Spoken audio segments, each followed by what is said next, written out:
Katarzyna Kozera est une artiste contemporaine polonaise féministe née en 1963 à Varsovie, en Pologne. Elle utilise divers médiums tels que l'installation, la performance, la vidéo et la photographie.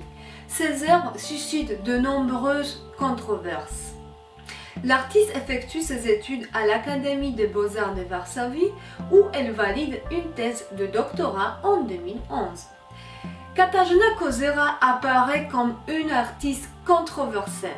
Elle s'est fait connaître en 1993 par l'œuvre Pyramid of Animals qui se compose de corps d'animaux, cheval, chien, chat et coq, disséqués et empilés ainsi qu'une vidéo illustrant le meurtre du cheval.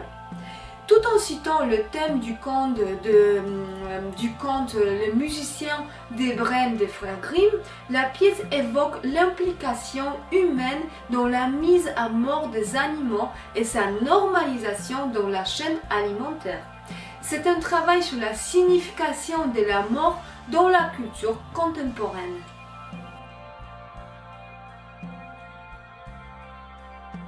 Dans l'œuvre Olympia créée en 1996, Kozera expose son combat contre le cancer et les tabous portés au corps féminin nu. L'artiste crée une mise en scène qui nous envoie au tableau d'Edouard Manet, intitulé l'Olympia, créé en 1863. L'artiste entre dans le rôle d'Olympia avec son propre corps durant un traitement de chimiothérapie. L'œuvre exprime un fort contraste entre l'image d'un corps sain, fort et beau, et entre l'image du corps malade et moribond. Kozera n'a pas peur d'exposer son propre corps, afin de redonner la dignité à un corps malade et moribond en exposant les stéréotypes sociaux du corps féminin vieillissant.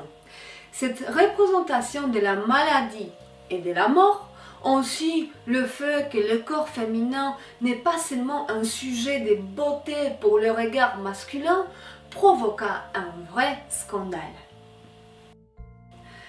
La dernière œuvre présentée dans ces derniers épisodes d'Art en ligne fut un hommage à l'œuvre de Jean Nègre analysée dans les premiers épisodes de cette émission. Il s'agit du bain turc. La vidéo intitulée Les bains turcs, créée par Kozera en 1997, examine le comportement des femmes qui se trouvent dans une situation où personne ne les regarde, quand elles peuvent oublier de suivre des canons de beauté imposés par le regard des autres. Pour cela, l'artiste filme en caméra cachée des femmes dans des bains hongrois. Elle présente le corps féminin tel qu'il est et encourage les téléspectateurs à aller à l'encontre de leurs idéaux.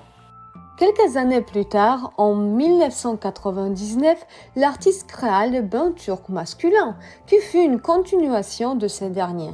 Cette fois-ci, l'artiste muni d'un faux pénis et d'une serviette couvrant ses seins entre dans un bain pour les hommes.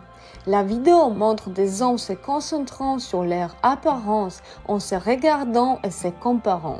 Cette vidéo a été ensuite présentée sous la forme d'une immense installation vidéo composée de plusieurs écrans qui a été choisie pour représenter la Pologne lors de la Biennale de Venise en 1999.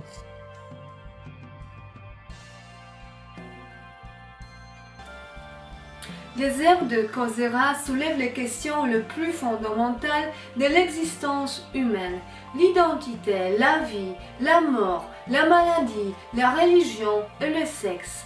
Elle explore le domaine de tabous culturels liés au corps de l'homme, aux stéréotypes et aux formes de comportement ancrés dans la vie sociale.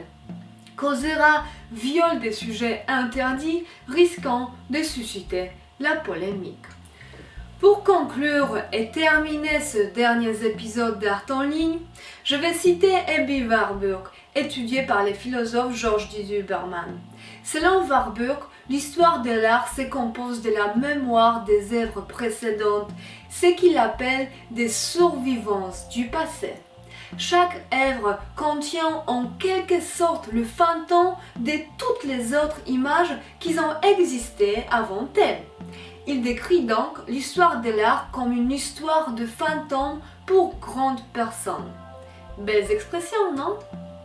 J'espère que grâce à cette émission, votre regard sur l'art ne sera plus jamais comme avant. Merci